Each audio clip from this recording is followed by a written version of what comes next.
In the raging snowstorm of Silver Creek, a single mother and her young son stand on the edge between life and death. As darkness closes in, a mysterious man and a dog with eyes that pierce the soul appear. Yet salvation leads to a door of chilling secrets, where love, loss, and courage are tested to the breaking point.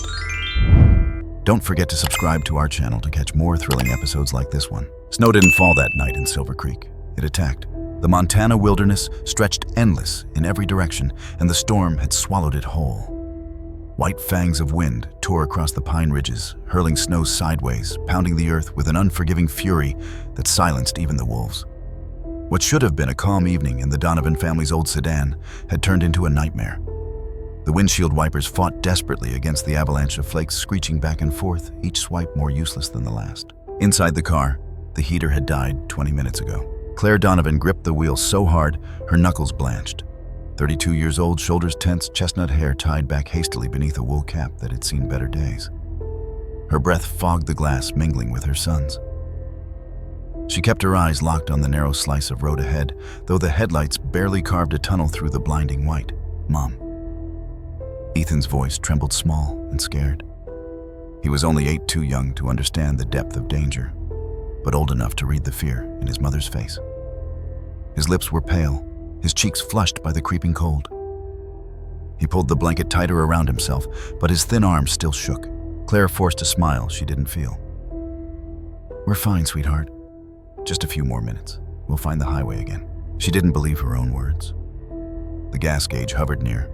Empty, the engine sputtered like a dying heart, and the snow was already piling against the doors. She tried the phone again, squinting at the screen. No service. Not even one desperate bar. Her pulse hammered. She thought about how far they were from town. About the fact that Silver Creek wasn't a place people stumbled across accidentally. You had to know it, or want to vanish inside it. The car lurched, coughed, and gave up. The engine's last groan echoed like a final verdict before silence pressed in, broken only by the banshee howl of wind. The headlights dimmed, leaving them wrapped in a suffocating frozen dark. "Mom," Ethan whispered. Why did it stop? Claire closed her eyes for half a breath, then opened them wide, steady, determined. Panic was a luxury she couldn't afford. "The engine's tired, honey. But we're going to be okay. We'll keep warm until I figure something out." Her hand reached back to touch his cheek. His skin felt frighteningly cool. She pulled him close, wrapping the blanket around both of them, praying her body heat was enough. She'd been a combat medic once. She knew how quickly cold could claim a body. She also knew lying still could mean the end. "Stay here," she whispered, pushing his curls back under the knit cap. "I'm just going to check outside. Don't open the door unless I tell you." But the moment she cracked the driver's side door, the blizzard lunged at her. Wind slammed against her clawing hair from beneath her cap, biting at her face. Snow blinded her, stung her lashes. She squinted, fighting forward a few steps, scanning for headlights, a cabin light, any sign of salvation. There was nothing but the wild, white emptiness, as merciless as the ocean.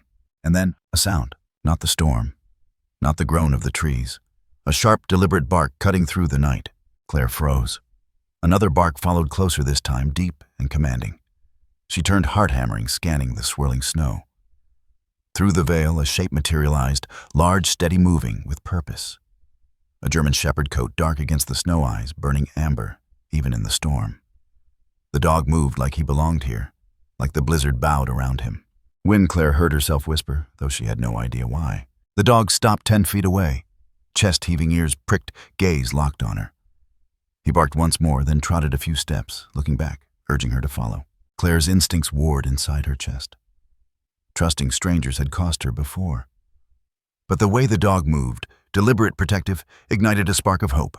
Behind her, Ethan cracked the window just enough to call out, "Mom, a dog." His voice held something she hadn't heard in weeks. Wonder. The shepherd barked again, lower this time, and Claire knew. He wasn't wandering. He was leading. "Stay close," she told Ethan, pulling him from the car, wrapping the blanket around his shoulders.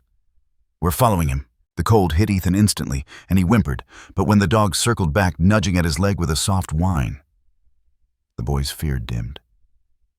He reached out, brushing the thick fur. Wind allowed it, leaning into the touch just enough to steady him. Snow crunched under their boots as they stumbled after the dog.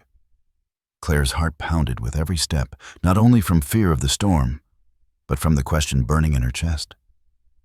Where was he leading them? Through the chaos, the silhouette of a man emerged.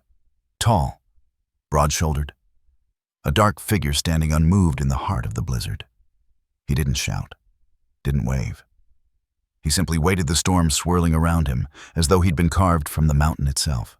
When they drew close enough for Claire to see his face, she felt the ground shift beneath her. His hair, touched with gray at the temples, was cropped short beneath a wool cap. A beard roughened his jaw, and lines carved deep by years of battles both on the outside and within. His eyes, though steel gray, sharp as a blade, locked onto hers, with unsettling precision. "Inside," he said. His voice cut clean through the wind, low, commanding no hesitation. Claire instinctively drew Ethan behind her. "We're fine. We'll manage." The man didn't flinch. "Your boy won't. Not out here. 10 more minutes in this storm and he's gone." The words hit like a slap. Claire's pulse raced. She glanced down at Ethan, his lips trembling, his small hand clutching hers like a lifeline. "Who are you?" she demanded, her voice breaking. "Jack Mercer," he said, his gaze flicking briefly to the boy before returning to her. "Follow me. Or stay. Your choice." Wynn nudged Ethan forward, tail swishing once, as if to add his vote. Claire's breath caught. The shepherd stood beside this stranger like a soldier at his commander's side. She didn't know him, didn't trust him. But the dog, something in his presence, shattered her defenses. She tightened her grip on Ethan's shoulder. "Stay close," she whispered. Jack turned without another word, his boots crunching heavily in the snow, Wynn trotting at his side. Claire followed, half-dragging Ethan as they trudged across the frozen ground. Each gust threatened to push them back, but Jack moved with relentless certainty, as though the storm itself had no power over him. At last, the faint outline of a cabin appeared through the white. Logs darkened by years of storms, chimney pushing smoke into the violent sky. A sanctuary carved from the wilderness. Claire's knees nearly buckled with relief. Jack reached the door, pushed it open, and stood aside. Inside, quickly, heat hit her like a miracle as she stepped through the threshold. The scent of wood smoke, the faint crackle of a fire, the blessed stillness. She pulled Ethan in shaking snow from his hair. Wynn padded in after them, shaking his coat, then moving straight to the hearth, as if reclaiming his post. Claire spun back toward the man, heart still hammering. "Why are you helping us?" Jack shut the door against the storm with a heavy thud. For a moment he didn't answer, just studied her as though measuring her very soul. His eyes betrayed nothing, no kindness, no malice, only caution. Finally he said, "'Cause the storm doesn't care if you live or die. And I'm not willing to watch a boy freeze to death on my land." Claire held his gaze, torn between gratitude and suspicion. She pulled Ethan closer, feeling the warmth of the fire finally touch his skin. But as Wynn settled near the boy, eyes alert even in rest, a thought whispered at the edge of her mind. This wasn't chance, not tonight, not here. And for the first time in weeks, Claire allowed herself to believe maybe, just maybe, they had been led here for a reason. The door slammed shut behind them, muting the fury of the blizzard into a distant, muffled roar. Claire leaned against the wall, catching her breath, her arms wrapped tightly around Ethan. The warmth of the fire seeped into her skin, but it did little to thaw the ice that had settled in her chest. The cabin smelled of cedar smoke and leather polish, a sharp contrast to the biting cold outside. It wasn't large, just one main room with a stone fireplace dominating one wall, a sturdy oak table scarred by years of use, and a sofa draped with a wool blanket that looked handmade. The light came from the fire, and a single lantern on the mantel, its glow soft golden and strangely mournful. Though the space radiated heat, the atmosphere carried something heavier than the storm. Silence. Solitude. As though the house itself had learned not to speak. Jack Mercer removed his snow-crusted coat and hung it on a peg near the door. His movements were efficient, methodical, with no wasted energy. He didn't look at Claire or Ethan. He didn't need to. His presence filled the room like a shadow that couldn't be outrun. Claire held Ethan close, whispering softly, "You're safe now, baby. We're safe." But her eyes never left Jack. Safe. The word tasted uncertain on her tongue. Wynn trotted to Ethan's side and nudged at the boy's hand, a soft whine escaping him. Ethan's trembling fingers curled into the thick fur, and for the first time in days, the boy's lips stretched into something resembling a smile. Small, fragile, but real. Claire's throat tightened. She hadn't seen that look since before the move, since before the endless string of shelters and failed promises. She crouched, brushing a stray curl from his forehead. "See? He likes you. Ethan's eyes, wide with awe, lifted to hers. Can I sit with him, Mom? She hesitated, glancing at Jack, whose face remained unreadable. He gave no sign of objection, and Wynn had already lowered himself to the floor, curling into a protective half-circle around the boy. Claire nodded. Ethan settled onto the rug, the shepherd immediately pressing Chloe's body warm and solid. The boy's shoulders relaxed for the first time in weeks. Wynn licked at his knuckles, tail thumping softly against the wood. Jack's voice broke the quiet, deep and steady. There's stew left. Eat while it's hot. Claire turned toward the table, catching the faint steam rising from a pot on the stove. She hadn't realized how hollow her stomach felt until that moment. The scent, rich, savory, laced with garlic and thyme, hit her like a memory of another life. A life with warmth and laughter. A life before hospital bills, before empty nights, before the crushing weight of being alone. Still, her eyes flicked back to Jack. Why are you doing this? He didn't look up from the stove where he ladled the stew into mismatched bowls. Because you need it. That's not an answer. His hand paused on the ladle, then continued. He set a bowl on the table and finally lifted his gaze. Gray eyes, sharp and unflinching. It's the only one you'll get tonight. Claire's pulse quickened. There was no malice in his tone, but no comfort either. She drew a breath, steadying herself, and guided Ethan to the table. Wynn followed, settling near the boy's chair like a sentry. Ethan dug into the stew eagerly, each spoonful bringing color back to his cheeks. Claire ate more slowly, her gaze darting around the cabin. It wasn't messy, but it wasn't carefully kept either. Dust clung to the corners, books lay stacked haphazardly on a shelf, a rifle rested against the wall, oiled and ready. A single rocking chair stood near the fire, its cushion worn thin. And then she saw it. On the mantel above the fireplace, framed in wood, carved with intricate care, was a photograph. She hadn't meant to stare, but her eyes locked on it, as though drawn by a force beyond her control. A man younger than the one standing across from her, with the same gray eyes, but softer. His arm wrapped around a woman with long auburn hair, her smile wide, full of light. Between them, a little girl no older than Ethan, dimples flashing a ribbon in her hair. Claire's spoon halted midair. She felt the breath catch in her lungs. Jack noticed. His eyes flicked to the photo, then back to her. The slightest tightening of his jaw warned her not to ask. But silence could not erase the heaviness that fell between them. She lowered her gaze, pressing her hand over Ethan's. He didn't notice. He was too busy giggling softly as Wynn nudged a paw against his leg, almost as though playing a secret game, only they understood. But Claire noticed something else. Every few moments, Wynn would lift his head, ears twitching, nose tilting toward the window. He sniffed the air, low growls rumbling in his chest before subsiding. His eyes swept the shadows outside, sharp, vigilant. At first, she told herself it was instinct, a working dog always on alert. But when he did it again and again, always returning to press against Ethan's side. Afterward, unease prickled through her veins. Does he always do that? She asked softly, nodding toward the shepherd. Jack didn't look at her. He poured coffee into a chipped mug, his movements deliberate. He does what he's trained to do. That doesn't answer the question. His eyes lifted, pinning her in place. Wynn doesn't make mistakes. Something in his tone tightened her chest. She turned back to Ethan, who now leaned against the shepherd.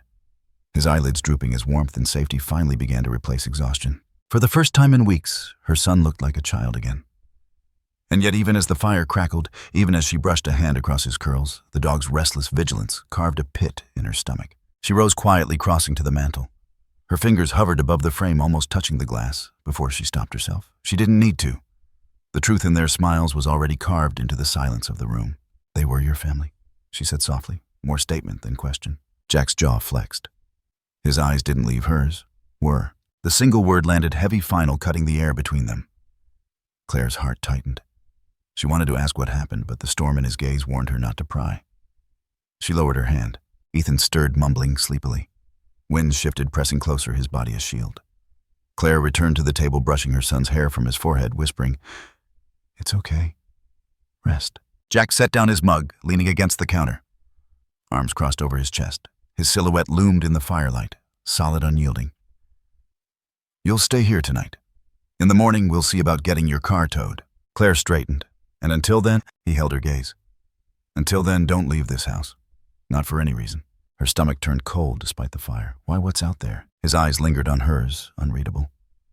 Then he looked at Wynn, who still sat poised, ears pricked toward the window. "If the dog's watching, you should be too."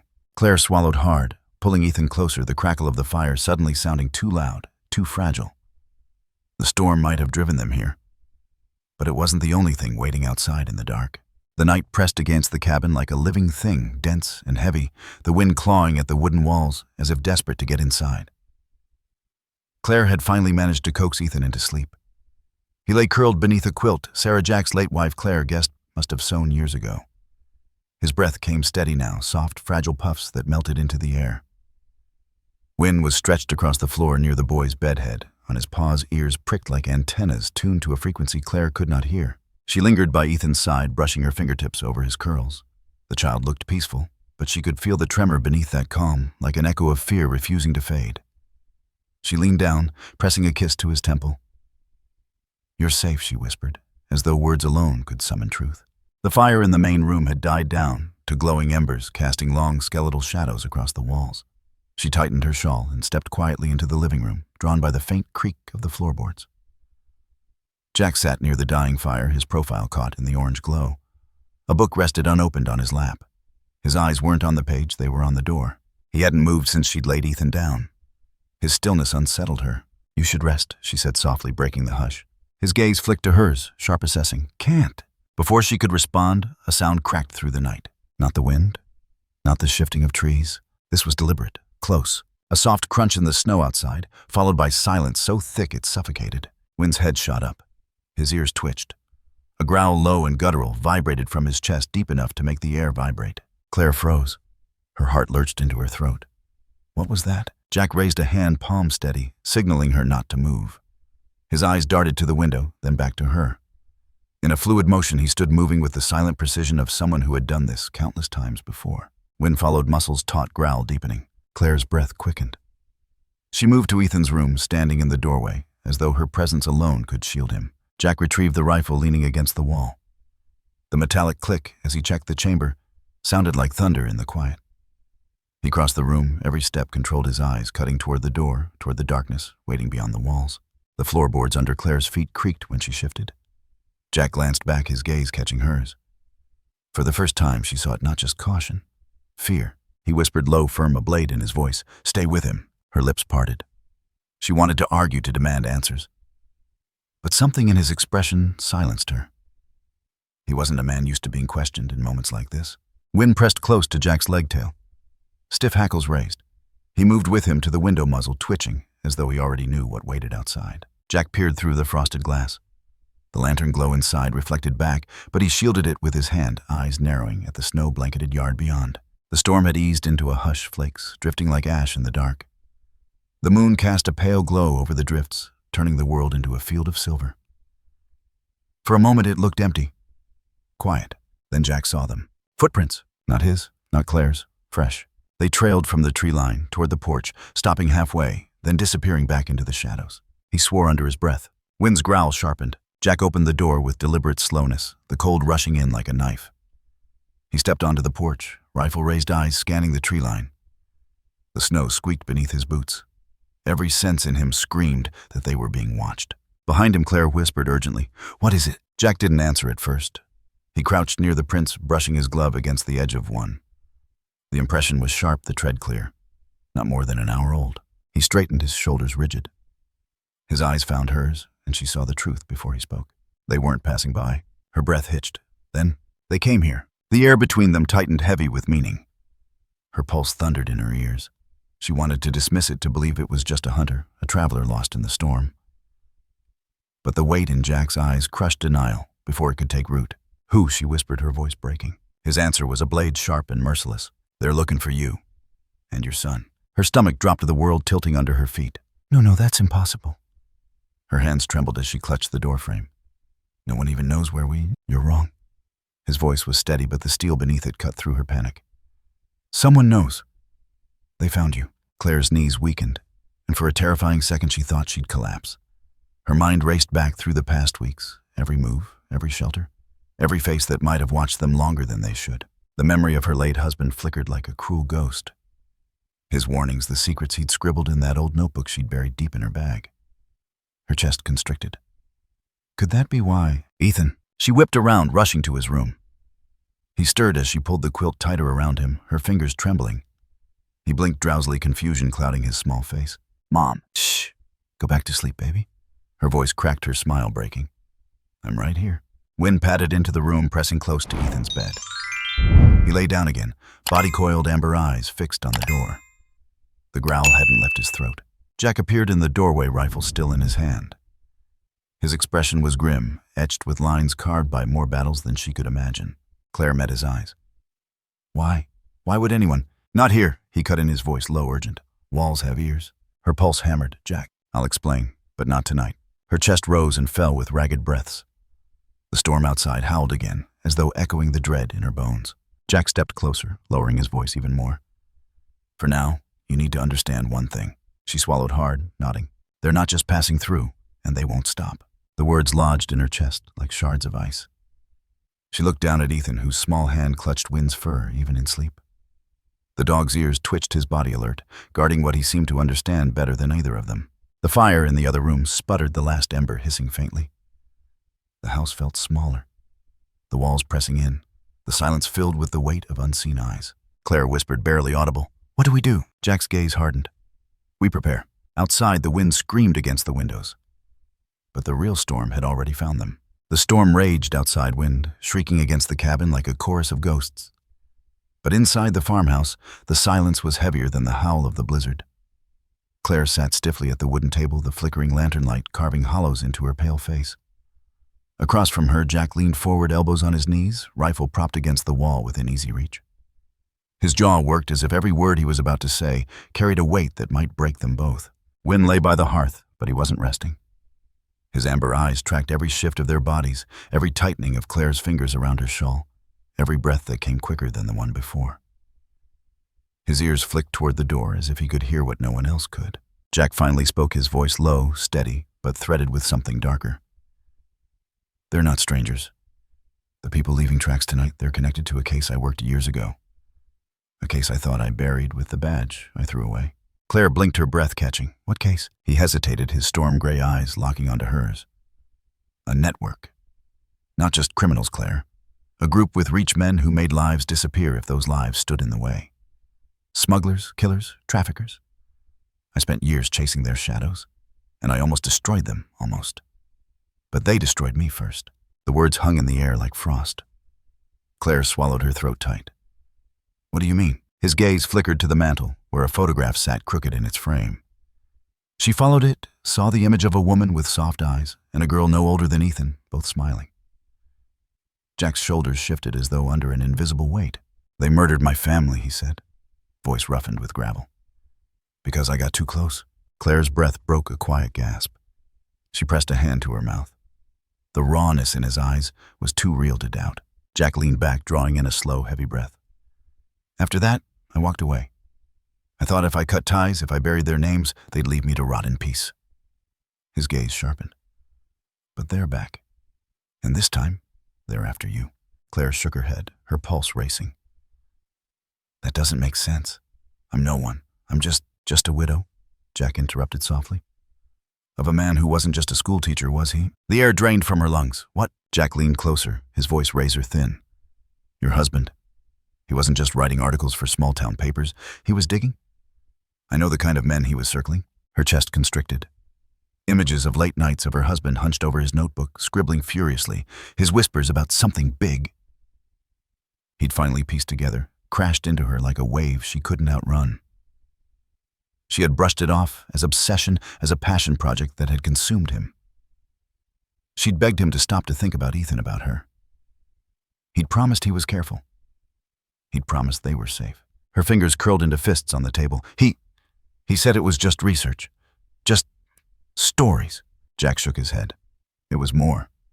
He had evidence, something they wanted buried. And if they think you have it...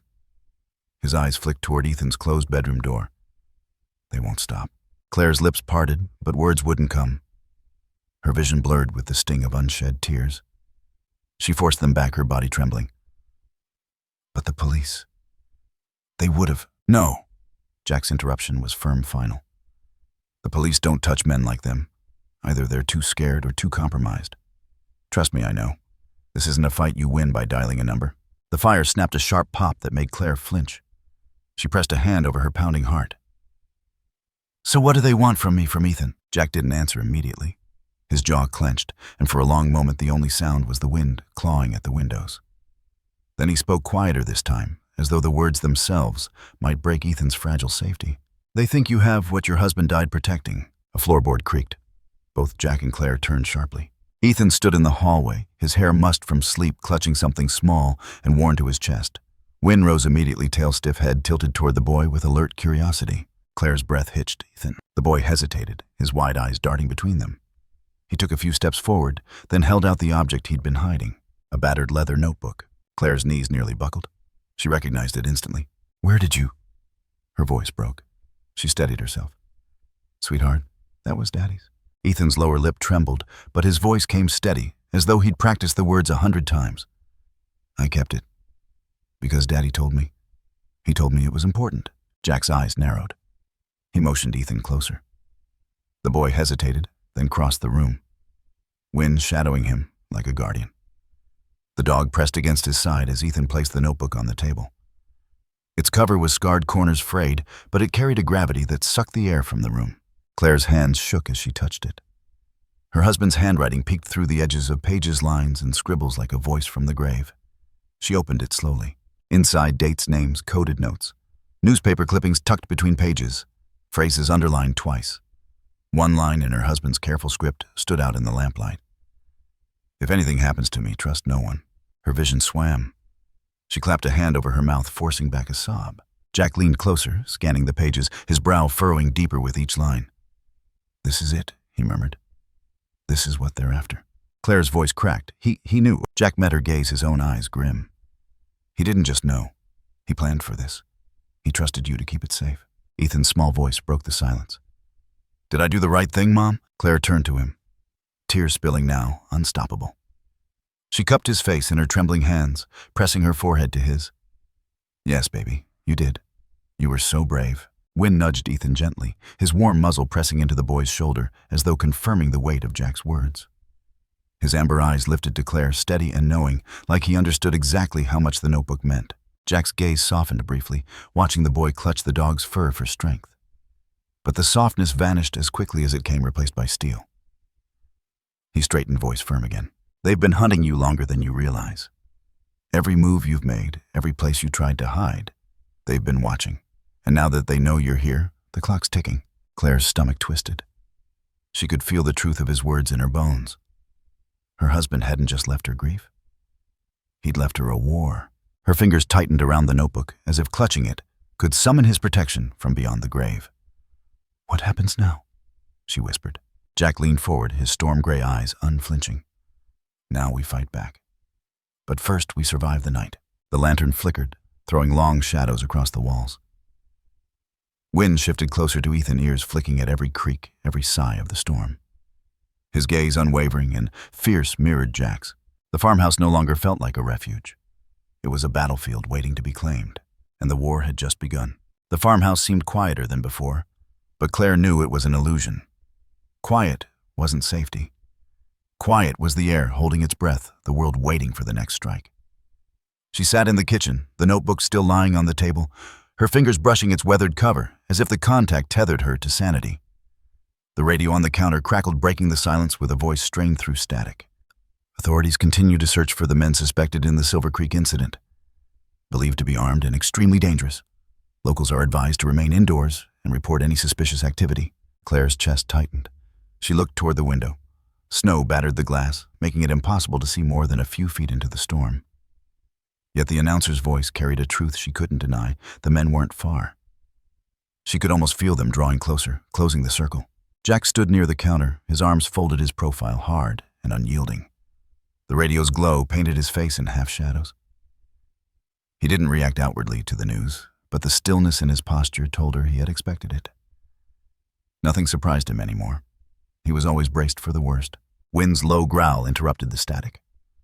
The dog had been lying near the back door, but now he was on his feet, tail, rigid, ears pitched forward. His nose flared as he sniffed the air, his entire body coiled like a spring. Claire's heart lurched. "What is it?" she whispered. Jack was already moving. He crossed the kitchen in 2 strides, grabbed the flashlight from a hook by the door, and crouched beside Wynne. The dog's gaze stayed fixed toward the barn beyond the farmhouse walls. Snow swirled against the windows, but it wasn't the storm that had caught Wynn's attention. It was something else. Someone else. Jack muttered under his breath. "Stay here."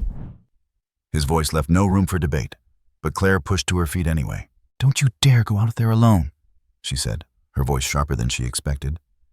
Fear made her bolder, but it also made her reckless. "What if—" He cut her off with a look sharp, steady.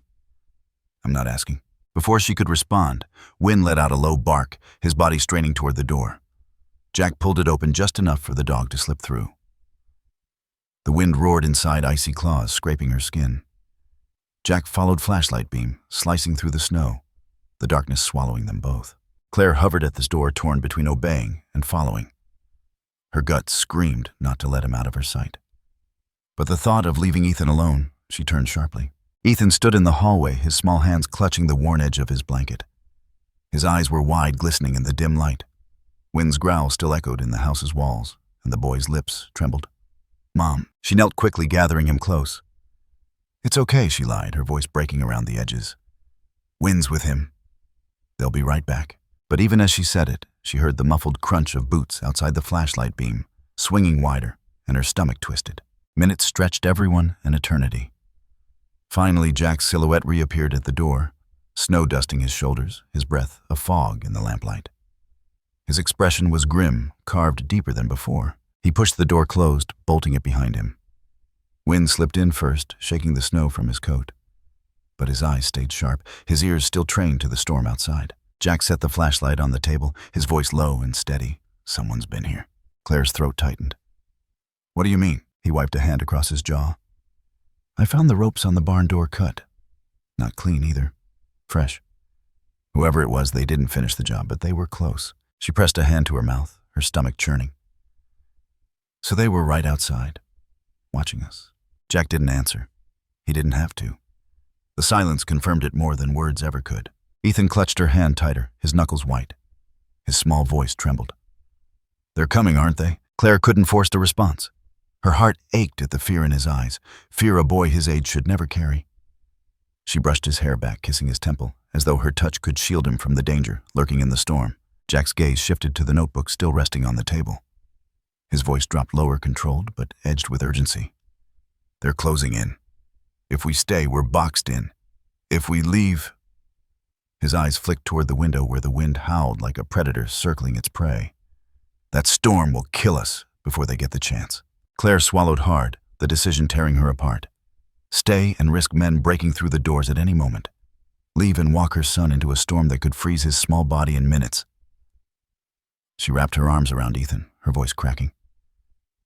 "There's no safe choice." Jack leaned against the counter, his eyes steady on hers. "Sometimes survival isn't about safe. It's about what you can live with." The words cut her deeper than the cold. She thought of her husband's notebook, of the truth he died to protect, of the son, clinging to her now. Could she live with watching Ethan suffer because she had chosen wrong? Her voice trembled as she asked, "What would you do if he were your child?" For the first time since she'd met him, Jack's expression cracked. His eyes softened, haunted, vulnerable. He didn't answer right away. Instead, he crouched in front of Ethan, his voice gentler than Claire had ever heard it. "You trust me, kid?" Ethan's eyes searched his small chest, rising and falling quickly. Then, with a brave nod, he whispered, "I do. I trust you." Wynn pressed closer to the boy, nudging him firmly, almost protective. Ethan wrapped his arms around the dog's neck, his small face buried in the thick fur. Claire watched her throat tight.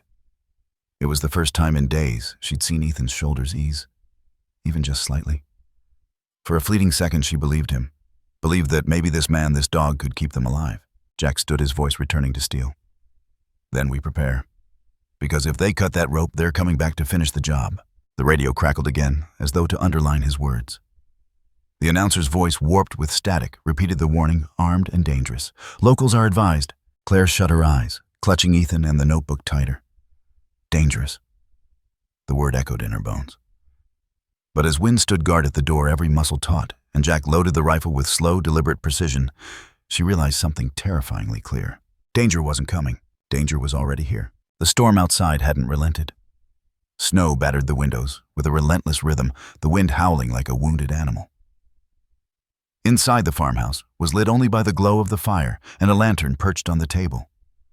Shadows danced along the wooden walls, giving the space a strange intimacy, despite the fear hanging over them.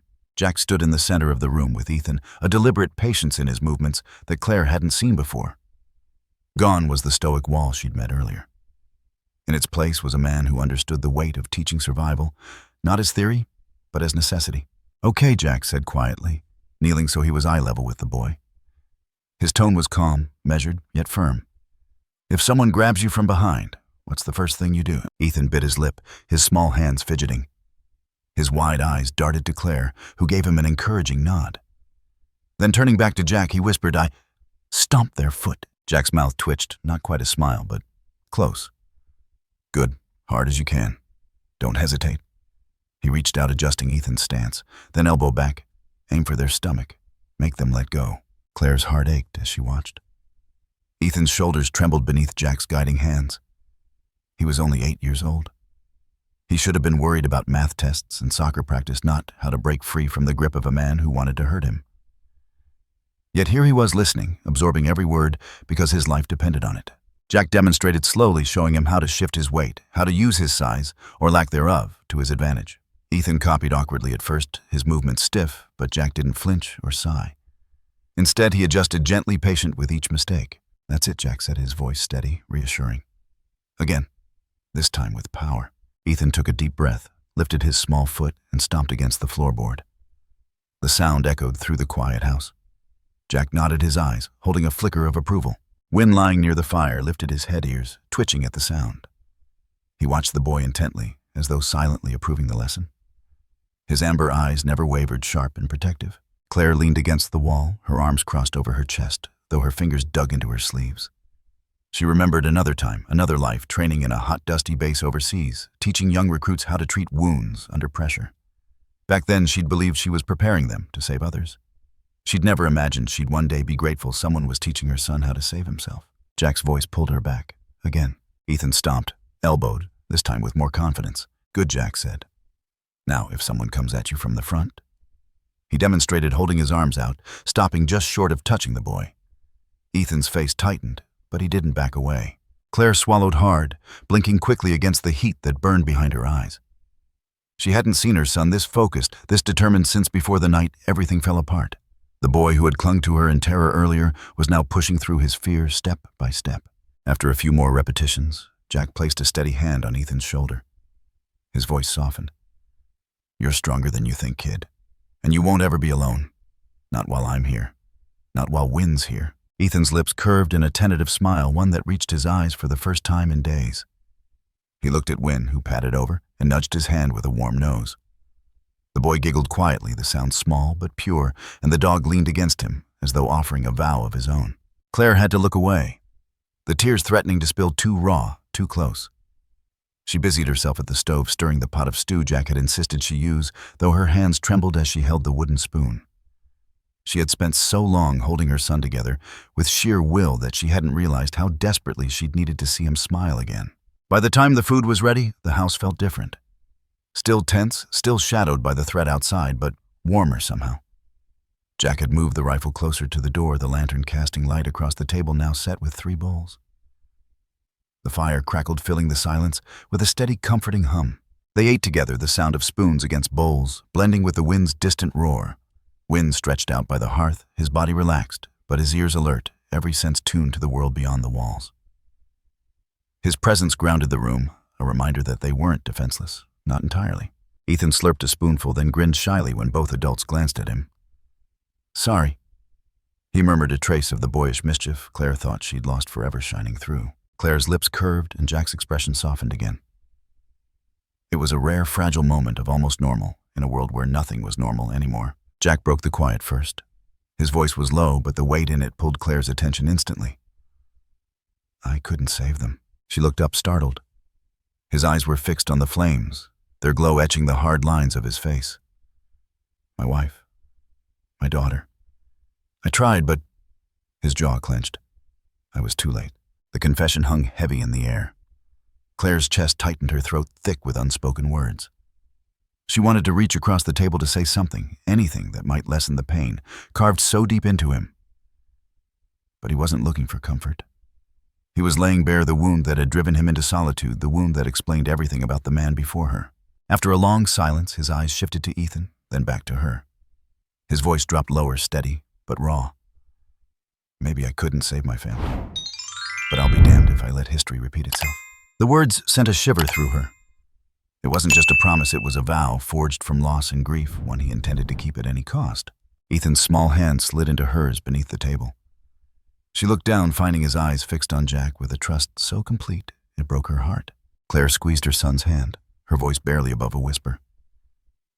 "Then we'll fight with you." Jack met her gaze. For a fleeting second, the storm outside seemed distant. The danger momentarily held at bay. The firelight reflected in his eyes, the faintest glimmer of something she hadn't expected to see in him, hope. And in that fragile moment, Claire realized something she hadn't dared believe before. They weren't just surviving anymore. They were beginning to believe they could endure, together. The storm had grown crueler as the night dragged on. Wind screamed through the trees, bending their snow-laden branches until they groaned like old bones ready to break. The farmhouse creaked under the pressure, its windows rattling in their frames, as if the storm itself was trying to claw its way inside. Claire stirred awake first, her body tense before her mind even fully caught up. Something was wrong. The air felt different, charged. She lay still, listening. Beside her, Ethan breathed softly, curled into a ball under the heavy quilt. For a moment, she thought it was only the storm, until the sharp crack of breaking glass shattered the silence. Her heart lurched. She sat upright, every nerve sparking with fear. From the main room came a low, guttural growl. "Win." Before she could move, the dog's snarl erupted into furious barking, followed by the unmistakable thud of boots against wood. Claire's voice was a whisper, sharp and urgent. "Ethan, wake up." She shook his shoulder gently but firmly. His eyes fluttered open, confusion giving way to fear as the noise outside the bedroom grew louder. "Mom." His small voice trembled. "Quiet," she breathed, pressing a finger to her lips. "Stay close." The door burst open before she could say more. Jack filled the frame a shadow against the flickering firelight from the other room. His face was grim eyes like steel. "They're here," he said, voice low, steady without a trace of panic. "Stay behind me." Another crash came from the main room. Wood splintering under brute force, Claire clutched Ethan to her side, her pulse thundering in her ears. Jack moved swiftly, a predator in his own right. He pulled the pistol from his hip holster, the metallic click of the slide echoing through the storm's wail. He didn't need to tell Wynn what to do. The dog had already launched himself into the chaos, teeth bared, growl, feral. From the shadows of the main room, masked figures surged forward. The first one swung a crowbar, but Wynn intercepted, clamping down on the man's arm with a vicious snap. The intruder screamed, stumbling back as the dog held firm, his powerful body shaking with fury. "Wynn!" Ethan cried, but Claire yanked him back before he could run to the dog. Jack moved like a phantom, slipping past the doorway into the fray. He disarmed one man with brutal efficiency, wrenching the crowbar free and sending it clattering across the wooden floor. The intruder swung a knife, but Jack caught his wrist twisted and slammed him against the wall so hard the plaster cracked. The farmhouse had become a battleground. Shadows colliding in bursts of motion, lit only by firelight and the occasional flash of lightning through the windows. The storm outside roared like an audience wind, rattling the walls as though cheering the violence on. Claire crouched low with Ethan shielding him with her body. She could see only fragments of the fight, Wynn lunging at a second attacker. Jack driving his fist into a man's jaw, the metallic glint of a knife slicing the air dangerously close. One intruder broke free, rushing toward them. Claire's breath caught. She had no weapon, no time, but Jack was faster. He tackled the man mid-stride, the two crashing to the ground. The intruder swung wildly, fists connecting with Jack's ribs, but Jack absorbed the blows, gritting his teeth as he forced the man down. He drove his forearm against the intruder's throat, pinning him, eyes blazing with fury. "Who sent you?" Jack demanded, his voice a lethal growl. The man choked, his masked face contorting. "You don't scare me." Jack pressed harder, his knee digging into the intruder's chest. "Say the name." The man's resistance faltered under the weight of Jack's control. With a rasping breath, he spat the words. Marcus Hale. The name hit the room like a gunshot. Claire's blood ran cold. She didn't know the man, but she saw Jack's expression change, hardening into something darker than she'd seen yet. His jaw-clenched eyes narrowing with recognition and hatred. "Where is he?" Jack demanded. The intruder only sneered. "Closer than you think." Jack's fist came down once swift and controlled, knocking the man unconscious. The body slumped against the floorboards, the fight gone out of him. Wynn released his grip on the other attacker, who scrambled back, clutching his arm. He bolted through the shattered window, vanishing into the storm. The house was suddenly still again, save for the sound of the wind and Claire's ragged breathing. Jack straightened his chest, heaving sweat and snow mingling on his forehead. He looked at Claire, then Ethan, both still pressed against the wall. "You're both all right?"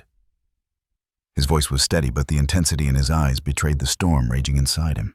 Claire nodded shakily, pulling Ethan closer. "Yes. But who is Marcus Hale?" Jack's gaze shifted, the name heavy on his lips. "He's the man who destroyed my life. And now, he's after yours." Ethan's small fingers tightened around Wynn's fur as the dog leaned protectively against him, chest still heaving from the fight. Outside, the storm screamed louder, as if echoing the dread now rooted in their hearts. For the first time, Claire realized the nightmare wasn't coming. It was already here. The farmhouse had gone eerily still after the fight, save for the relentless howl of the storm outside. The broken window let in blasts of icy air, stirring the curtains like restless spirits. The smell of sweat, blood, and gunpowder clung to the air, a bitter reminder of the violence that had just unfolded. Claire's hands shook as she guided Ethan to a chair near the fireplace. His eyes were wide, his small chest heaving with shallow breaths. Wynn pressed himself against the boy's legs, his body still tense, ears pricked ready to lunge at the first sign of another threat. Jack stood near the center of the room, his broad shoulders rising and falling as he caught his breath. Blood trickled down from a gash along his arm, dark against his pale skin. He barely seemed to notice it, his gaze locked on the unconscious intruder sprawled across the floorboards. "Sit," Claire ordered, her voice firmer than she felt. "You're bleeding." "I've had worse," Jack muttered. But when she stepped closer, her eyes steady despite her trembling hands, he finally obeyed, lowering himself onto a chair. The firelight cast harsh shadows across his face, illuminating the lines etched deep by years of loss and rage. Claire retrieved the small first aid kit she'd spotted earlier, her fingers working with the practiced precision of someone who'd once lived in chaos and blood. She cleaned the wound, the sting of antiseptic drawing a sharp hiss from Jack, though he didn't flinch away. "You should have told me," she whispered, her voice cracking. "About him? About what we're really up against?" Jack's jaw clenched. For a long moment he said nothing, only watching her tend the wound with careful hands. Finally, he exhaled, the weight of the truth pressing down on him. "Marcus Hale." He began, his voice low, rough like gravel. Wasn't just a name. He was the man I chased for 5 years when I was with the Bureau. A predator, a ghost in the system. We nearly had him once, too close. He retaliated. Claire's hands froze mid-motion. Retaliated? How? Jack's eyes lifted to hers, and the anguish in them was raw, unguarded. He killed them. My wife. My daughter. Burned my life to the ground, just to send a message. The words struck her like a blow. She staggered back, the bandage falling from her trembling fingers. Her throat closed, tears stinging her eyes before she could fight them back. Ethan looked between them, fear flickering across his face. Claire turned away, covering her mouth with a trembling hand. Images of her husband Michael flashed in her mind, his warm smile, the way he kissed her forehead before leaving for work, the promise he made the day before he disappeared. She had clung to hope that his death was an accident, a cruel twist of fate. But now the pieces shifted into something far darker. She forced herself to face Jack again. "You're telling me Marcus Hale? He's the one behind Michael's death, isn't he?" Jack hesitated, his silence louder than any answer. Claire's chest tightened, rage and grief colliding until her knees nearly buckled. She pressed her palms against the table for support, her tears falling unchecked. I told myself it wasn't my fault. That it wasn't anyone's fault. But it was. Her voice broke. He took Michael from me. Jack's expression softened, though the pain in his eyes deepened. "Claire," but she cut him off with a sharp shake of her head. "No, don't. I don't want comfort. I want the truth." "Why now? Why us?" Ethan slipped off the chair and patted closer, his small hand reaching for hers. "Mom," he whispered, his eyes wide and wet. "We're not alone. We still have each other." Her breath caught as she looked down at him. Despite everything, despite the storm, the danger, the blood on the floor, Ethan's words pierced through the darkness like a fragile light. She knelt, pulling him into her arms, pressing her face into his hair. His warmth grounded her, pulling her back from the edge of despair. Wynn moved closer, lowering his head against Ethan's lap as though lending his own quiet strength. His dark eyes glimmered in the firelight, steady and unyielding. Jack watched them, his throat tight. He wasn't a man given to hope anymore. But in that moment, something inside him shifted, a reminder of what was worth protecting, even after everything he'd lost. "I didn't want to drag you into this," he admitted, Finally, his voice quieter now. When I found you on that road, I told myself it was chance. But deep down, I knew Marcus wouldn't stop until he got what he wanted. Claire lifted her head, her tears streaking her cheeks. What does he want? Jack's gaze flickered toward Ethan, and she followed it, her stomach sinking. The boy stiffened under their stare. His lips trembled before he spoke, his voice small. It's because of the notebook, isn't it? Claire blinked, startled. Ethan? What do you mean? Ethan swallowed, his tiny hands twisting in Wynn's fur. I didn't tell you, because Dad said it was important. Before he left that day, he gave me a notebook. He told me to keep it safe, that if anything ever happened to him, I should never let it go. Claire's heart pounded, the room spinning. You have it all this time. Ethan nodded, tears threatening to spill. It's in my bag. Jack leaned forward, his eyes sharp. Show me. Ethan scrambled to his small backpack by the chair, fumbling with the zipper until he pulled out a weathered, leather-bound notebook. He held it close, almost reluctant to let it go. Wynn sat alert at his side, as though he too understood the weight of what the boy carried. Jack reached for it carefully, his hand steady despite the turmoil in his eyes. He flipped it open, scanning the neat, hurried handwriting, the clippings tucked between pages, the coded notes scrawled in the margins. Claire leaned closer, her chest tight. What is it? Jack's expression hardened. Evidence? Names? Locations? Transactions? Enough to take Marcus Hale down if we can get it into the right hands. He looked up at her. This is why Marcus is after you. Michael must have known. He was killed because of this. Claire pressed a hand to her mouth, a sob tearing free. Ethan, frightened, hugged her waist, burying his face against her. She clung to him, tears spilling freely now, the truth burning through her chest like fire. Jack closed the notebook gently, his gaze locking onto hers.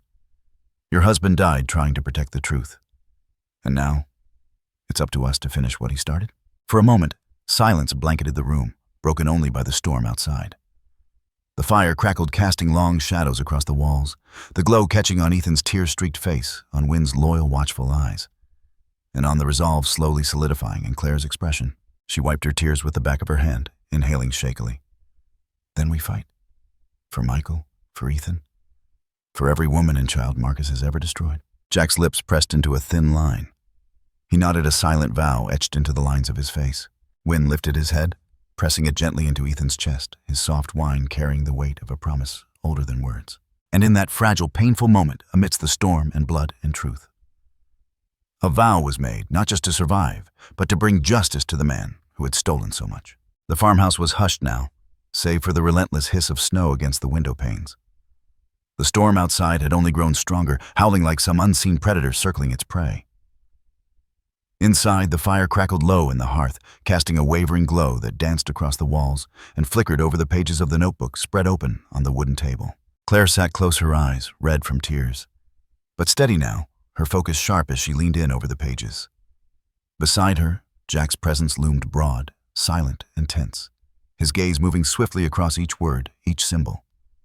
Ethan perched on a chair between them, clutching Wynn's fur for reassurance as the dog sat ears alert, watching the door as though he understood the stakes better than anyone. The notebook smelled faintly of leather and age, and as Jack turned another page, a small slip of folded paper slid free, landing lightly against the table. Claire's hand darted out to catch it. Her heart pounded as she unfolded it carefully, revealing lines of her husband's handwriting. Her breath caught. This is Michael's. The note was written in hurried, slanting script, the ink smudged in places, as though written under duress. If you're reading this, it means I couldn't stop them. Marcus Hale is moving shipments through Silver Creek. They'll never stop unless someone brings this to light. Trust no one but the notebook. Claire's fingers trembled as she traced the words, the final desperate plea of the man she had loved. Her vision blurred, but she forced herself to steady, passing the note to Jack. Jack's jaw tightened as he read, his eyes narrowing. He knew. He was onto Marcus. That's why Marcus had him silenced.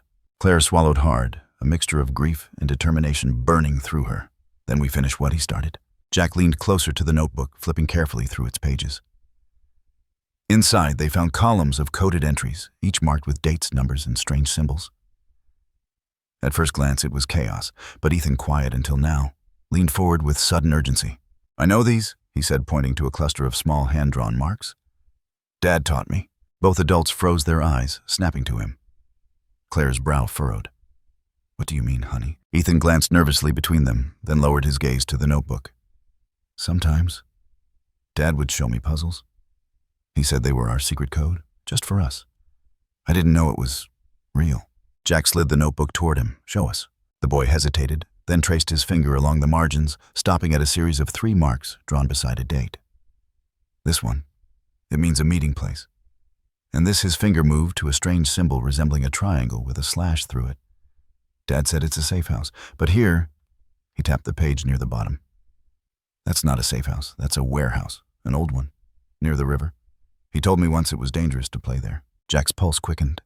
He leaned in, his voice low. Silver Creek. Ethan nodded. By the train tracks, I remember. Claire's heart hammered the image of her husband explaining codes to their son, flashing painfully through her mind. He had been preparing Ethan, protecting him in the only way he could, by making a game out of something deadly serious. She reached out, brushing her son's hair back gently. He trusted you, she whispered, her voice thick with emotion. Ethan blinked up at her wide-eyed. He said someday I might have to be brave.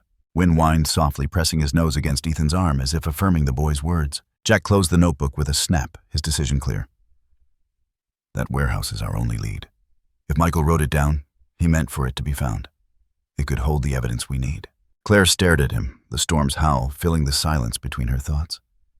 The idea of leaving the farmhouse, of stepping out into the blizzard with danger. Hunting them felt like madness, but sitting still, waiting for Marcus's men to strike again, was worse. You're saying we go out there now? Her voice was barely above a whisper. Jack met her gaze unwavering. Yes. If we wait, Marcus will send more men, and next time we might not walk away. Ethan's hand tightened around hers. His small voice carried a quiet certainty. Dad wanted us to finish this. Claire's breath shuddered out. She looked into her son's eyes and saw not just fear, but a courage far beyond his years. It was the same courage she remembered in Michael, the same resolve she had once carried onto battlefields as a military nurse. She turned to Jack. Then we go.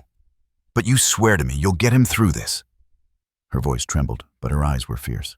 Jack's gaze flickered to Ethan, then back to her. On my life. The words rang with the weight of a vow. The decision was made. Jack rose, crossing the room to a small cabinet where he retrieved a weathered duffel bag. He unzipped it to reveal the cold steel of a handgun, extra rounds, and a flashlight.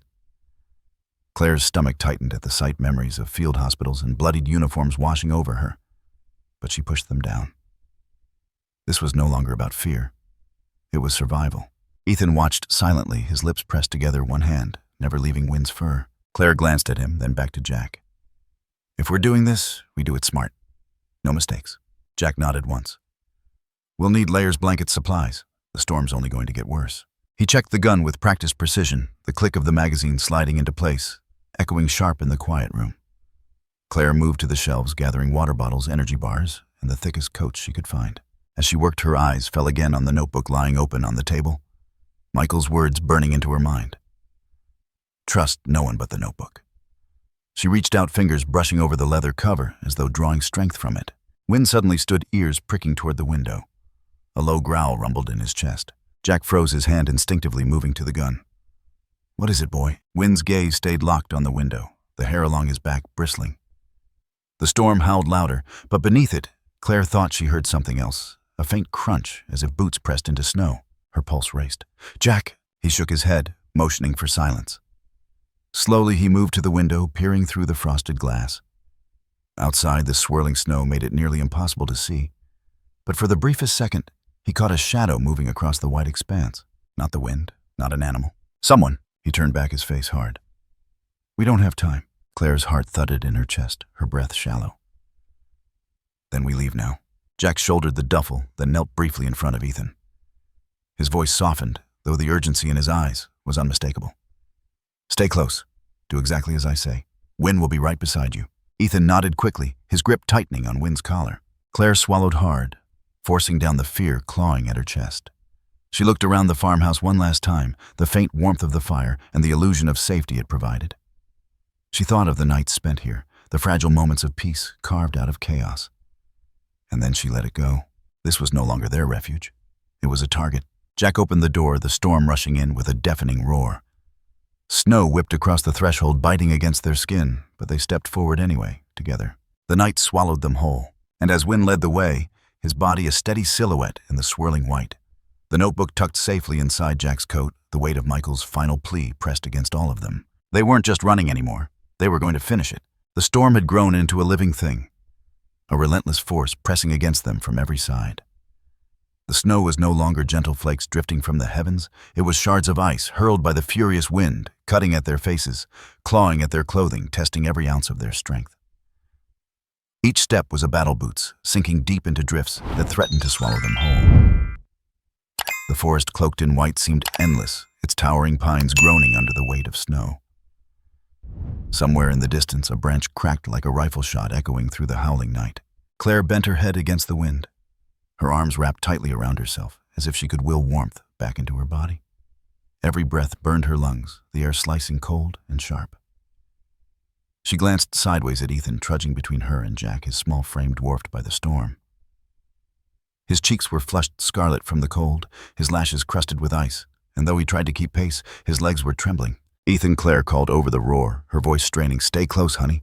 Just a little further." Ethan nodded weakly, his lips too cold to form words. His boots stumbled, catching in the snow, and he pitched forward. Before Claire could reach him, Wynn was there, darting to his side, his powerful body pushing against the boy, nudging him upright.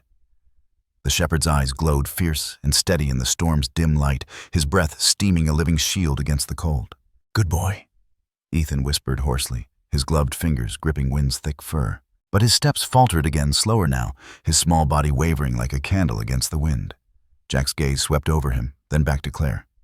He didn't hesitate. With one swift motion, he crouched low, pulling Ethan onto his back. The boy's arms wrapped weakly around Jack's neck, and Jack adjusted his hold, rising with practiced strength. "I've got you, kid," Jack said firmly, though the wind tried to steal the words from his mouth.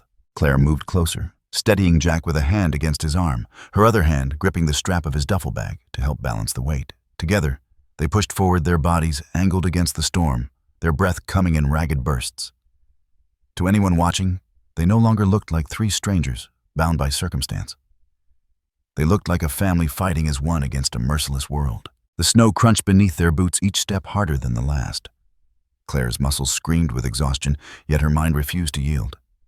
She thought of Michael of the notebook, pressed against Jack's chest, and of the boy clinging to her with more trust than she felt she deserved. She couldn't fail them. Not now. Not ever. The trees thinned briefly, opening onto a clearing. The wind tore through without mercy, nearly knocking them sideways. Jack shielded Ethan with his body, his broad frame cutting through the gusts. Wynn stayed close to Ethan's side, even as Jack carried him, pressing against Jack's legs to guide their path like a seasoned soldier. His ears swiveled constantly, alert for dangers hidden by the storm. Ethan stirred against Jack's back, his voice faint but clear enough to carry through the blizzard. "I'm not scared." Claire turned quickly, thinking he was delirious. But then she saw the way his small hand tightened in Wynn's fur, the way his eyes, though heavy with exhaustion, still glimmered with defiance. "I'm not scared," he repeated, his voice stronger this time. He pressed his cheek to Jack's shoulder and whispered, "Because Wynn is here." The words cut through the storm like a beacon. Claire's throat tightened, tears threatening despite the bitter cold. She glanced at Jack, whose eyes softened, even as his jaw clenched with determination.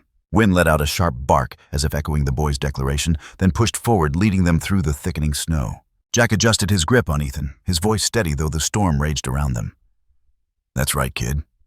We've got Wynn, and he's not letting anything happen to you." For the first time in what felt like forever, Claire's lips curved into the faintest smile, fragile but real. She pressed closer to them, her hand brushing Ethan's arm. "You're the bravest boy I know," she whispered. The storm did not relent. If anything, it grew more vicious, a wall of white swallowing the world beyond a few feet ahead. The forest path twisted, disorienting and treacherous. More than once, Claire felt her boots slide on hidden ice, her heart lurching as Jack steadied her with a quick, firm grip. Each stumble, each gust of wind threatened to break them, but they kept moving step after relentless step. Somewhere above the wind's howl came another sound. Low, distant. A creak like wood under strain. Jack's eyes darted upward just in time to see a heavy branch laden with ice cracking from its trunk. "Down," he barked, twisting his body to shield Ethan as the branch came crashing to the ground, snow exploding around them in a blinding spray. Wynn lunged, barking furiously, pushing against Claire to knock her clear of the falling weight. The branch slammed into the snow where she'd stood a heartbeat before. Claire gasped, her pulse pounding, then turned to Wynn, her hand gripping his thick ruff. Good boy. You saved me. Wynn's eyes met hers, fierce and intelligent, before he turned his head sharply toward the tree line, ears pricked. He growled low, a deep rumble that vibrated against the storm. Jack followed his gaze.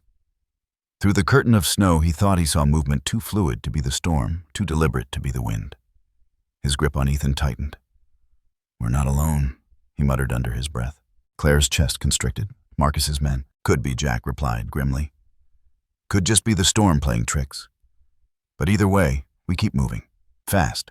Wynn barked again, sharp and commanding, then took the lead. Jack followed, his boots pounding through the snow, Claire close at his side.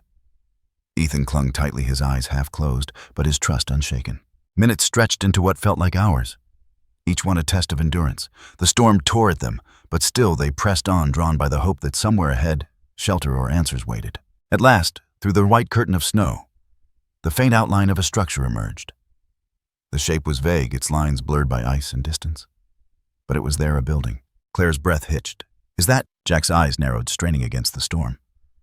The warehouse. Has to be. Ethan stirred, his voice barely audible. Dad said, the old one. Near the tracks?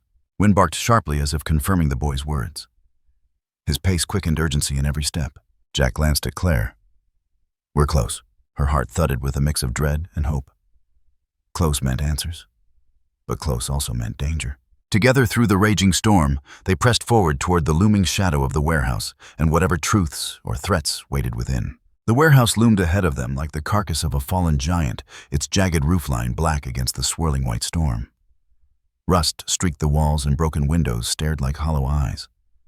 The structure sat hunched in the snow, as though it had been waiting for them, waiting for this moment. Wynn's ears pricked forward, his entire body rigid with alertness, and Jack felt the shift in the air, an instinct that every fiber of his being screamed at him to heed. Stay behind me, Jack murmured, his voice taut as steel. He adjusted Ethan in his arms, setting him down gently onto his feet, keeping one firm hand on the boy's shoulder. Claire hovered protectively close, her breath coming in shallow, visible clouds. Wynn moved first, padding ahead toward the warped doors that hung crooked on their hinges. His hackles rose, a low growl reverberating in his chest. Jack's gaze scanned the snow, narrowing at the subtle tracks leading to the warehouse, too fresh, too deliberate. They weren't alone. Jack pulled his handgun from beneath his coat, his fingers steady despite the chill. He glanced back at Claire. Once we're inside, stay low. Don't make a sound unless I tell you. She nodded, her eyes wide but resolute. Ethan clung to Wynn's thick fur, sensing the tension that hummed like an electric wire through the air. Jack eased the door open with a creak that echoed into the cavernous dark. The inside smelled of mildew and rust, the damp chill clinging to their skin. Shadows stretched long across the concrete floor, the faint moonlight cutting in through shattered panes above. Then it happened. The silence shattered with a voice deep and cold, slithering from the darkness. Well, Jack Mercer. I thought you'd learned your lesson the first time. Jack's grip on the gun tightened. From the shadows stepped Marcus Hale, his presence commanding the room like a predator entering its lair. His eyes glinted with malice under the dim light, his lips curving into a smile devoid of warmth. Behind him, armed men fanned out, their rifles raised. Claire instinctively pulled Ethan closer, her pulse hammering in her throat. Wynn planted himself between the boy and the danger, his growl low and steady, the sound of an oncoming storm. Jack's jaw clenched. Marcus. After all these years, Marcus continued stepping closer. You're still the same reckless fool. But this time, I'll finish what I started. The air cracked as the first shot rang out. Jack shoved Claire and Ethan to the floor, diving behind a stack of wooden crates as splinters flew. The warehouse erupted in chaos. Bullets tore through the silence, echoing off the steel beams overhead. Wynn barked ferociously, his body a blur of motion as he darted from cover to cover, keeping close to Ethan. Jack returned fire, his movements precise, the training of years past flowing through him like second nature. He dropped one of Marcus's men with a clean shot, but more pressed forward, their boots pounding against the concrete. Stay down, Jack barked at Claire, his voice cutting through the deafening storm of gunfire. Ethan clung to Wynn, trembling, but silent. Claire's heart pounded so violently she thought it might burst. Her eyes darted across the room, landing on an old radio console abandoned against the far wall. Its casing was dented, dust coating its surface, but it might still work. Jack was pinned, forced lower, as bullets slammed into the crates, shielding them. Marcus's laugh cut through the chaos, mocking cruel. Outnumbered Mercer, you can't win. Jack's eyes flicked to Claire, then to Ethan. He couldn't let history repeat itself. Suddenly, Marcus broke from cover, his gun raised, steps deliberate and slow. His gaze locked on Ethan, who froze like a deer in headlights. "Such a sweet boy," Marcus sneered. "Looks like the perfect leverage." Claire's scream caught in her throat as Marcus aimed squarely at her son. Jack surged forward, but he wasn't fast enough. Wynn was. With a feral snarl, Wynn lunged from the shadows, his powerful body colliding with Marcus. His jaws clamped down on Marcus's wrist, the gun firing wild into the ceiling as the man roared in pain. The crack of bone echoed as Wynn shook violently, teeth sinking deeper, refusing to release. "Wynn," Ethan cried, half in terror, half in awe. Jack seized the moment, charging forward. He slammed into Marcus, wrenching the gun free from his bloodied hand. The two men grappled, their struggle raw and brutal, every ounce of hatred and history boiling over. Marcus's men faltered momentarily, stunned by the sudden turn. Jack drove his fist into Marcus's jaw, sending him reeling. Wynn released his grip, darting back to Ethan's side, growling menacingly at anyone who dared come closer. Claire, Jack shouted, breath ragged. The radio, her eyes widened. She scrambled to the console, her fingers trembling as she twisted knobs and slammed the rusted switches into place. Static burst through the air, sharp and loud. She bent close to the microphone, her voice breaking. "This is Claire Donovan. We're trapped at the old warehouse on Miller Road. Armed men, please. We need immediate backup." The static crackled, no response at first. Her heart plummeted. She smacked the side of the console desperately, tears blurring her vision. "Please, anyone." Then faint fractured, but there came a reply. "Copy that. Hold tight." Relief surged through her veins like fire, but she didn't dare stop. She repeated the message again louder, while the chaos raged around her. Marcus, blood dripping from his mangled wrist, hissed like a cornered snake. "You think help will get here in time? You think you'll walk out of here alive?" Jack stood tall, his gun now trained on Marcus, his chest heaving. "They'll come. And when they do, you'll answer for everything." Marcus's smirk didn't falter. "We'll see." The sound of sirens in the distance cut through the storm outside, faint, but growing louder. Claire's breath hitched, hope and terror warring in her chest. Wynn pressed closer to Ethan, the boy's small hand gripping his fur with unshakable faith. The warehouse had become a battlefield. But in that moment amid the storm, they were no longer just survivors. They were fighters united, defiant, refusing to surrender. And the fight was far from over. The piercing wail of sirens cut through the howling storm, their distant rise threading hope into the frayed edges of the night. Red and blue lights flickered against the swirling white outside, painting the broken windows of the warehouse with sudden, urgent life. For a moment, the gunfire ceased. Marcus's men shifted uneasily, their confidence fractured. Jack didn't lower his weapon. He kept it leveled at Marcus, his body taut as a wire, his fingers steady on the trigger. His eyes never left the man who had haunted his nightmares for years. Then the doors burst open. Snow swirled in with the heavy boots of uniformed officers. "Federal agents, drop your weapons." The crack of commands filled the cavernous space, echoing off steel and concrete. Floodlights cut through the dark, blinding in their intensity. Marcus's men froze their guns, wavering before clattering to the ground, one by one. The sound of metal striking concrete rang like church bells, announcing salvation. Marcus stood defiant, blood dripping from his mangled wrist, his chest heaving. He sneered as two officers closed in, shackles glinting in the light. Jack watched, jaw clenched, as Marcus was wrestled into handcuffs. Even beaten, he carried that same smug defiance, the look of a man who believed he was untouchable. "It's over," one of the officers barked, pushing Marcus toward the exit. Marcus twisted his head toward Jack, his smirk sharp as a blade. "You think this changes anything, Mercer? There are always more of us." Jack stepped forward, voice low, heavy with a calm finality. "Then I'll be ready for them." The officers dragged Marcus away, his curses swallowed by the storm. Silence descended heavy and consuming, broken only by the faint hum of radios and the crunch of boots against ice. Claire turned her eyes, landing on Ethan. He was crumpled on the cold floor, arms locked around Wynn's thick neck, his small body shaking with sobs that carried the weight of fear, relief, and a child's desperate need to believe the world was safe again. "He saved us." Ethan choked, his face buried in Wynn's fur. "He saved us, Mom." Wynn licked at the boy's damp cheeks, pressing closer. His body trembling not from fear, but from fierce, unyielding loyalty. His eyes, sharp and bright, seemed to hold an understanding beyond words. Claire dropped to her knees, wrapping her arms around both Ethan and Wynn, her own tears spilling freely.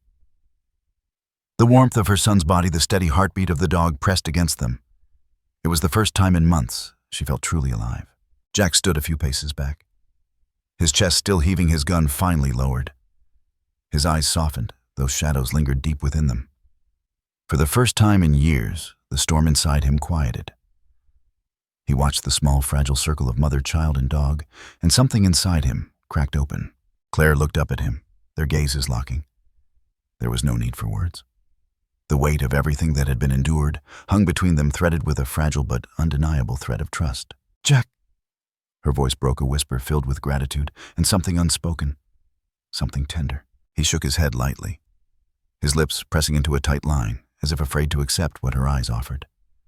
"I just did what had to be done," he murmured. But his voice betrayed him. It wasn't just duty.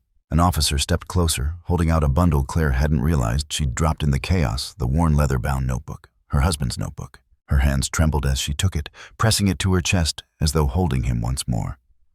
Slowly, she opened it, the familiar scrawl dancing across the pages. Tucked between two worn sheets was an envelope yellowed and creased with her name written across the front in his hand. Her breath hitched. She slid a finger under the flap and unfolded the letter inside, her tears blurring the words, but not enough to hide their meaning. "If you're reading this, it means I couldn't make it back. But Claire, listen to me. Don't let fear decide the future. Find strength in what you believe in, the love you carry. That will guide you, not the fear, never the fear." The words blurred as tears spilled freely down her cheeks. She pressed the paper to her lips, a sob breaking through her chest. Ethan tilted his head, his eyes wide. "Mom, it's from Dad." She nodded, pulling him close, her voice shaking but steady with resolve. "Yes, sweetheart, from Dad." Jack turned away, giving them a sliver of privacy, his own throat tight as he stared at the flashing lights, reflecting off the falling snow. The storm outside still raged, but inside something had shifted. Claire closed her eyes, clutching the letter. And when she opened them again, the fear that had clung to her for so long was gone. In its place was a glimmer of something brighter hope. She rose slowly, pulling Ethan to his feet. Wind pressed tight against the boy's side. Her gaze found Jack once more. The man who had saved them, not just with his strength, but with the courage to face the darkness she thought would swallow them whole. Her voice was soft, but certain. "We're going to make it. Together." Jack held her eyes, and for the first time in years, he believed her. The storm had passed, but the memory of its fury lingered in the bones of Silver Creek. A month later, the land that had been buried beneath relentless snow now shimmered under the tender light of early spring. The meadows stretched wide, brushed in pale green, and threaded with wildflowers, brave enough to bloom after so much cold. The mountains that loomed in the distance glistened with soft caps of melting ice, the rivers swelling with life once more. It was as though the whole valley exhaled, relieved to have survived, ready to begin again. For Claire Donovan, it wasn't just the weather that had changed. The woman who had once driven through that storm with desperation clinging to her. Every breath was not the same woman who now stood on the porch of the old Mercer farm, her gaze sweeping across the land that had quietly become home. The farmhouse once cloaked in silence, and shadows now pulsed with new life. Windows that had been shuttered for years were thrown open to let in sunlight. Curtains stitched by a local quilting circle fluttered gently in the breeze. Laughter, small, uncertain, but real, echoed from the rooms where only weeks ago fear had lived. They had named it the Hope Center, a place for women and children who had been cast aside, who needed shelter, warmth, and the assurance that someone still believed in them. Claire had thrown herself into the work with a fierceness Jack had never seen in anyone. She spent long nights with pen and paper, sketching plans, writing letters, calling in favors from her old contacts in the medical corps. And somehow, even with her limited resources, she made it real. The first group had arrived just days ago. A young mother with a black eye. She tried to hide her daughter, clinging tightly to her hand. Then another, a teenage girl who had run from a home where love had turned cruel. Claire greeted each one at the door with a gentle smile that told them they didn't need to explain, not yet. They could just breathe. Ethan had taken to the new arrivals quickly, his natural kindness blossoming after months of fear. He showed the children around the old barn, now converted into a playroom. He taught them how to feed the chickens, how to collect eggs in the morning. And always right beside him was Win. The dog had become more than a companion. He was the quiet sentinel of the place. Win seemed to understand his role, walking slowly beside children who were timid, standing tall when visitors approached the gates, sleeping lightly near Ethan's bed as if daring the nightmares to return. The children adored him. They braided ribbons into his collar, whispered their secrets into his ears, and held him close when words were too hard to say. Claire watched this transformation with awe. She had known Win as the dog who had led them through the storm, who had fought with a ferocity that saved her son's life. But here in the calm, after chaos, she saw another side of him. The healer, the protector, the bridge between broken hearts. Jack lingered, though he never announced his intention to stay. He was there every morning before the sun crept over the ridges, mending fences, chopping wood, checking the perimeter with a sharpness that hadn't dulled. He never asked for thanks. He rarely even joined the meals, though sometimes late at night. Claire caught sight of him on the porch, his face softened by the moonlight, a quiet figure keeping watch. She understood. Jack wasn't here for glory, nor for redemption carved in words. He was here because after so much loss, this place had given him something he thought he'd buried long ago, peace. One afternoon, Claire stood in the kitchen rolling up her sleeves as she kneaded bread. The air was warm with the scent of yeast and wood smoke. Ethan burst in, his cheeks flushed, his laughter spilling like music. Mom Win chased the ball farther than ever today. He was radiant, his eyes alight, the shadow of fear gone from them. Claire smiled, brushing flour from her hands. Sounds like someone's been training as hard as you. Win patted in behind him, tail-wagging tongue lolling his fur still damp from the fields. He shook himself, sending drops across the wooden floor, and Ethan squealed. For a moment the house filled with the kind of laughter Claire thought she might never hear again. Later that day, Claire stepped outside. The air was crisp, filled with the sweet scent of thawing earth. She found Jack near the barn, his hands busy repairing a hinge. He glanced up as she approached, his expression as guarded as ever, though his eyes warmed at the sight of her. "You don't have to stay," she said softly. He gave a half shrug, not meeting her gaze. "I know, and yet you do." He looked at her, then truly looked, and for a heartbeat, neither spoke. It wasn't the kind of silence that demanded words. It was the kind that carried meaning too deep for them. Finally, he nodded. "This place, it's good for you. For him, for them." He tilted his head toward the farmhouse where children's laughter spilled from the windows. "That's reason enough." Claire reached out her hand, brushing lightly against his arm. It wasn't a declaration, nor a promise. It was simply acknowledgement of what they had survived, of what they had built, of the quiet bond that no storm could erase. The days stretched into weeks, each one weaving threads of healing into the tapestry of their new life. Claire planted a small garden near the porch, the earth rich and welcoming. Ethan helped, his hands clumsy with the seeds, but eager. Win trotted around the edges, his nose twitching at every new scent, his watchful eyes never straying far. On a morning kissed by golden light, Claire stood at the edge of the meadow. The grass swayed gently, the air alive with the hum of spring. She watched as Ethan ran across the field, his laughter carrying on the breeze. Win bounded beside him, ears flapping, his bark bright and joyful.